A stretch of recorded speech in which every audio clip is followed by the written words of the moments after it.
नमस्कार मित्रों, प्यारे साथियों।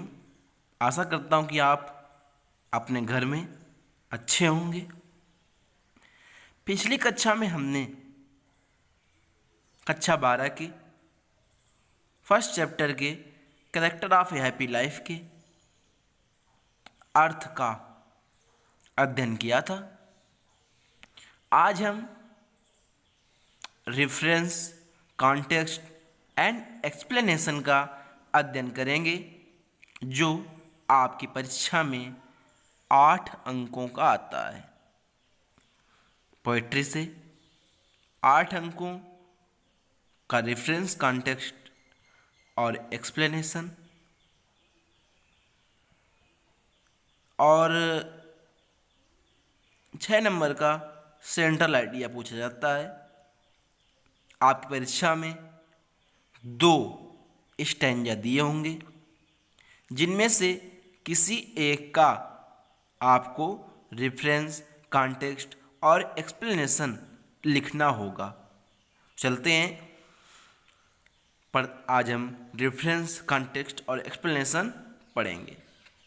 तो पोएम आपने पढ़ी ली थी। How happy is he bar not thought that search not in others wills whose are my honest thought and simple truth his utmost skill. तो इसका रेफरेंस क्या हो जाएगा?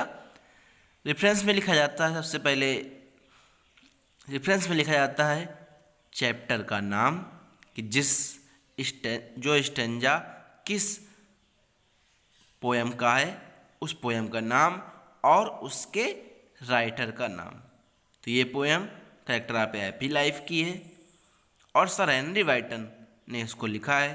तो रेफरेंस लिखा जाएगा, these lines have been taken from the poem character of a happy life composed by sir Henry Wotton. पिछली कक्षाओं में आप रेफरेंस से भली बात परिचित हो चुके हैं। तो इसका रेफरेंस होगा, these lines have been taken from the poem character of a happy life composed by sir Henry Wotton. Reference का स्ट्रक्चर यही होता है, केवल चैप्टर का नाम और राइटर का नाम बदल दिया जाता है। इसका कॉन्टेक्स्ट देखेंगे तो इस पोएम में लेखक ने जो बातें की हैं, तो कॉन्टेक्स्ट हो जाएगा, in these lines the poet has presented the secret of happy life. आप ऊपर पोएम में देखेंगे और उसी तरह लिखेंगे। उसी तरह लिखा गया है, in these lines the poet has presented the secret of a happy life. He says that freedom, honesty and truth are the essential qualities of a happy man. अर्थात इस पोएम में लेखक ने एक अच्छे जीवन के रहस्यों के बारे में बताया है। उसने बताया है कि स्वतंत्रता, ईमानदारी और सत्य एक सुखी व्यक्ति के, एक खुशी व्यक्ति के आवश्यक गुण होते हैं। एक कॉन्टेक्स्ट है। फिर एक्सप्लेनेशन करेंगे। तो a person who does not obey the orders of other person and does not have to act as others wish is very happy. His life is virtuous with no ill. He needs no protection. Truth is his only talent. He leads a happy life. This is the gift of God Himself which helps him. फिर से देखेंगे, a person who does not obey the order of the other person, अर्थात एक व्यक्ति जो दूसरों के आदेशों का पालन नहीं करता, and does not have to act as others wish is very happy, और दूसरों की इच्छा के मुताबिक कार्य नहीं करता, वह बहुत खुश रहता है। His life is virtuous with no ill, उसकी जीवन में कोई भी बुराइयां नहीं आती। He needs no protection, उसे किसी सुरक्षा की जरूरत नहीं होती। Truth is his only talent, सत्य ही उसकी एकमात्र प्रतिभा होती है। He leads a happy life, वह एक खुशी जीवन जीता है। This is the gift of God himself which helps him, यह भगवान का उपहार है जो उसे या उसकी मदद करता है। दूसरा स्टेंजा देखेंगे, whose passions not his masters are, whose soul is still prepared for death, untied unto the word with care, a princely love or vulgar breath. तो इसका रेफरेंस हो जाएगा, these lines have been taken from the poem character of a happy life composed by sir Henry Wotton. Context में poem ने बात की है, in these lines the poem point out some of the qualities of a happy life. इस line में, इन लाइनों में कवि ने एक खुशी जीवन की, आनंदमय जीवन के गुणों के बारे में बताया है, या गुणों के बारे में संकेत किया है। व्याख्या देखेंगे, explanation. The poet says that happy man is a person who control his passions as jealousy, anger, love and hatred. कवि ने कहा है कि एक खुशी व्यक्ति हमेशा अपने भावों को नियंत्रित रखता है, जैसे कि ईर्ष्या, क्रोध, प्यार और नफरत। ही कंट्रोल्स देम वेरी इजली, वह उन्हें बहुत ही आसानी से नियंत्रित कर लेता है। He is never afraid of anything, वह कभी किसी चीज़ से डरता नहीं है। He is free from the fear of death, वह मृत्यु के डर से स्वतंत्र रहता है। He is ready to die at any moment, वह किसी भी क्षण मरने के लिए तैयार रहता है। He is not worried about getting any favour of the Kings, वह इस बारे में चिंता नहीं करता कि कोई राजा उसका पक्ष ले। ही is not worried about the criticism made by common people, वह सामान्य व्यक्तियों के द्वारा आलोचनाओं से भी चिंतित नहीं होता है। तो जिस प्रकार से हमारे स्टैंजा लिखे होंगे, उसी प्रकार से हमें एक्सप्लेनेशन भी लिखना है। पहले हमें स्टैंजा का अर्थ समझना है, फिर उसी अर्थ को समझ के हमें अपना एक्सप्लेनेशन देना है। तो अगर आपको अभी पोयम अच्छे से उसका अर्थ ना आता हो, तो आप पिछले वीडियो में जाके, जो विद्यालय के यूट्यूब चैनल के प्लेलिस्ट में दिया होगा, उस पर जाकर आप इसके बारे में देख सकते हैं और अर्थ का रिवीजन कर सकते हैं। क्योंकि अगर आपको अर्थ नहीं आया तो ये रेफरेंस तो आ जाएगा, कॉन्टेक्स्ट और एक्सप्लेनेशन आपको कतई समझ में नहीं आएगा। इसलिए पहले अगर आपको ना आता हो तो पहले आप पोयम का अर्थ अच्छे से पिछले वीडियो में जाकर पढ़ लीजिए। तीसरा देखते हैं हम, who has his life free from rumours freed, whose conscience is his strong retreat, whose state can neither flatter freed nor ruin make oppressors great. तो रेफरेंस क्या हो जाएगा? रेफरेंस वही होगा, these lines have been taken from the poem character of happy life composed by sir Henry Wotton. Context का लिखा जाएगा, the poet points out some qualities which are essential for a happy life. फिर से कवि ने वही बताया है कि उन गुणों के बारे में बताया है जो कि एक अच्छे जीवन के लिए, एक खुशहाल जीवन के लिए आवश्यक हैं। Explanation, the life of happy man is free from false rumours, एक खुशी व्यक्ति का जीवन गलत अफवाहों से दूर रहता है। His inner voice is his strong and safe place of refuge, उसकी आंतरिक आत्मा ही उसको मजबूत बनाती है और उसको सुरक्षित बनाती है। False flattery just not fill him with vanity, फालतू की चापलूसी, गलत चापलूसी उसको खुश नहीं करती। And when he is ruined he is not so sad, और जब उसका विनाश होता है तो वह दुखी भी नहीं होता है। दैट इज एनिमी में फील विक्टोरियस, कि उसके दुश्मन विजयी महसूस करें। His mind is always balanced, उसका मस्तिष्क हमेशा नियंत्रित होता है। ध्यान दीजिएगा, फॉल्स फ्लैटरी जेस, जेस लिखा है, इसको हैज लिखेंगे, HAS, ये गलती से टाइपिंग में जेस लिख गया है, इसको हम HAS कर लेंगे। अब अगला देखते हैं, who envies none whom chance doth raise nor vice who never understood how deepest wounds are given with praise nor rules of state but rules of good. तो इसका रिप्रेजेंट हो जाएगा, these lines have been taken from the poem character of a happy life composed by Sir Henry Wotton. Context: in these lines, the poet describes the characteristics of happy man's life. इस poem में कवि ने एक खुशी व्यक्ति के जीवन की चरित्र को बताया है। Explanation: according to poet, happy man is not jealous of anybody. कवि के अनुसार एक खुशी व्यक्ति किसी से भी ईर्ष्या नहीं करता है। If that person has got progress and development by chance, यदि वह व्यक्ति उन्नति करता है और वह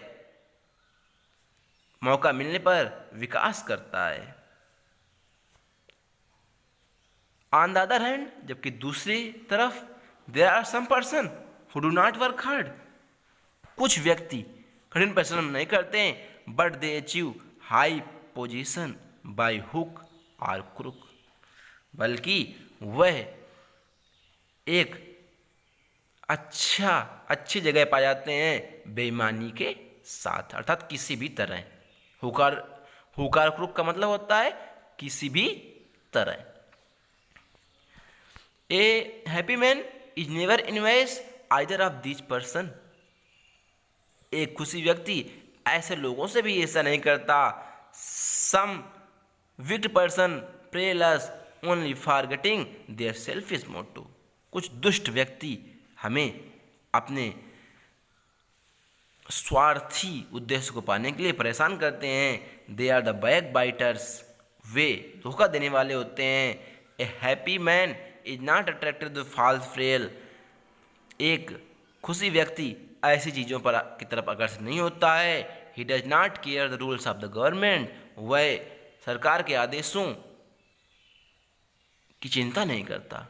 he follows the rules of goodness, वह हमेशा एक अच्छाई की नियमों का पालन करता है, अर्थात वह किसी से ईर्ष्या नहीं करता। यह कहता है कि ईर्ष्यालु व्यक्ति कभी प्रगति नहीं करता। इसलिए मित्रों, इसलिए छात्रों, इसलिए बच्चों, आज से ही आप ईर्ष्या करने के गुण को ईर्ष्या करने के अवगुण को त्याग दीजिए, जिससे आप अपने जीवन में प्रगति कर सकते हैं। दूसरों की प्रगति से आप निराश मत हो, आप उससे भी बड़ी प्रगति करें। अगर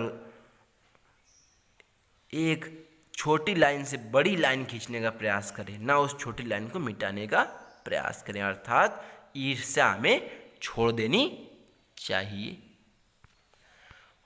अगला stanza, who God don't let an early pray more of his grace than gifts to land, who entertains the harmless day with a well chosen book or friend. ये फ्रेंड्स तो वही होगा same. These lines have been taken from the poem Character of a Happy Life composed by Sir Henry Wotton. Context हो जाएगा, in these lines the characters of happy life have been described.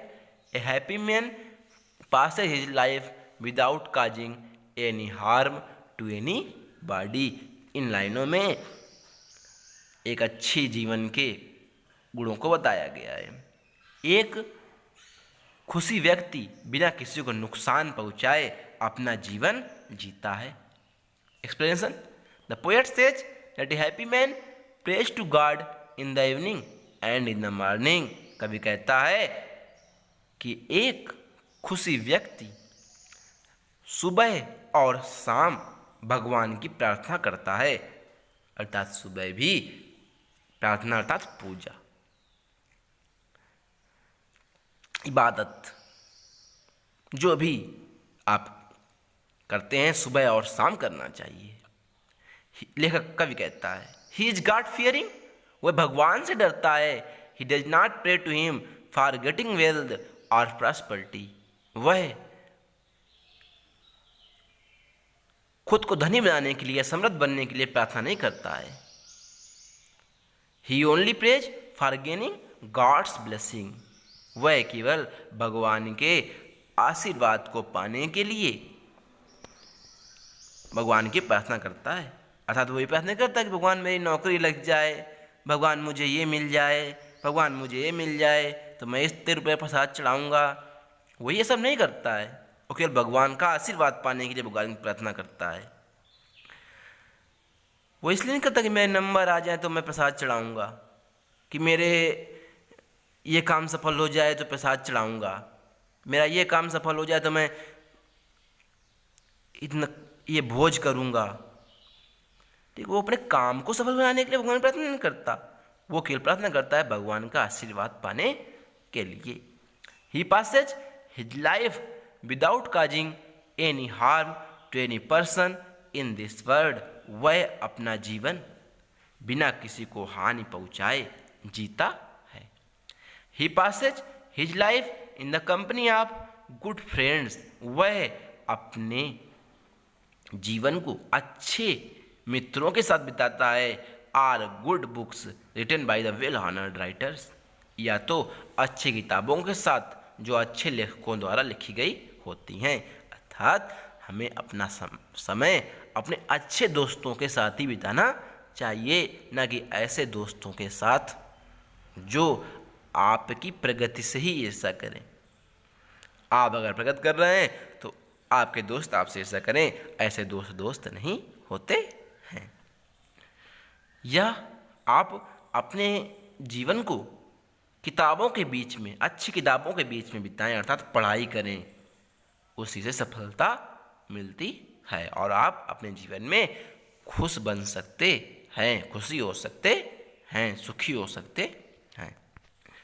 फिर अगला, this man is free from survivals of hope to rise और fear to fall, lord of himself though not of land and having nothing he has all. तो reference हो जाएगा, these lines have been taken from the poem character of a happy life composed by sir Henry Wotton. Context हो जाएगा, in these in concluding lines the poet points out the necessity of freedom from all temptation and fear।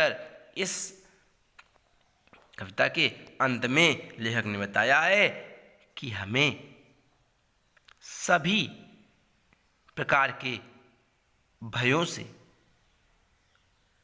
दूर रहना चाहिए, कोई भी भय नहीं करना चाहिए। भय करने से हमें निराशा मिलती है और इसलिए हमें बिना भय का बनना चाहिए, अर्थात अभय होना चाहिए। Explanation, according to the poet his life is full of hopes and fears. लेखक कवि के अनुसार ऐसा जीवन आशाओं से और भयों से भरा होता है। A person should avoid both to lead a happy life, तो एक व्यक्ति को इन दोनों को ही एक सुखी जीवन जीने के लिए छोड़ देना चाहिए। ना ही बहुत ज़्यादा आशाएं करनी चाहिए, ना ही बहुत ज़्यादा भय करना चाहिए। He should not work like a slave in the hope of successful achievements, उसे अपने जीवन को सफल बनाने के लिए गुलामों की तरह कार्य नहीं करना चाहिए कि बिल्कुल आप गुलाम बन गए कि हम अपना जीवन सफल बनाएंगे। अपने जीवन को भी जीना चाहिए। अगर आप ऐसा जीवन जिएंगे तो निश्चय ही आपका जीवन सफल होगा। He should not fear to face failure, उसे असफलता का सामना करने से भी नहीं डरना चाहिए। He should be master of himself, उसे अपना खुद का स्वामी होना चाहिए। Although he has no worldly possessions, यहाँ तक कि उसके पास कोई भी सांसारिक शक्ति नहीं है, लेकिन खुद पर नियंत्रण होना चाहिए। By doing so he will be rich in heart, यह करते ही वह अपने दिल में अमीर हो जाएगा, वह खुद में अपने को अमीर महसूस करेगा। He will have self respect, उसमें आत्मविश्वास आ जाएगा। His outlook will be independent, उसका वह बिल्कुल स्वतंत्र हो जाएगा। तो अगर इन चीज़ों को हम अपनी ज़िंदगी में उतारें, ऐसा ही बनने का प्रयास करें, तो निश्चय ही हमें सफलता मिलेगी। कभी भी हमें असफलता का सामना नहीं करना पड़ेगा। इस डर से नहीं पड़ना हमें कि हम असफल हो जाएंगे, असफल हो जाएंगे, हमें इतने परसेंट लाने हैं। हमें अपना टैलेंट बनाने के लिए, अपनी प्रतिभा बनाने के लिए पढ़ना चाहिए, नहीं तो बहुत अच्छे अच्छे नंबरों वाले जीवन में सफल नहीं हो पाते हैं, और जिनको वास्तव में ज्ञान होता है वही जीवन में सफल हो पाते हैं। तो हमें अपना ज्ञान बढ़ाने के लिए पढ़ना चाहिए, और जब ज्ञान बढ़ेगा तो अच्छे अंक तो अवश्य ही आएंगे। तो मित्रों, इस प्रकार हमने आज स्टैंजा के रेफरेंस, कॉन्टेक्स्ट और एक्सप्लेनेशन का अध्ययन किया, जो आपकी परीक्षा में 8 नंबर के आते हैं। अगले वीडियो में आपको इस चैप्टर के सेंट्रल आइडिया के बारे में पढ़ाया जाएगा। तो अगर आपको ये वीडियो अच्छा लगा हो तो अपने सभी दोस्तों को, अपने जो भी जिसको आप जानते हो कक्षा 12 में पढ़ता है, उसके पास इस वीडियो को भेजना है।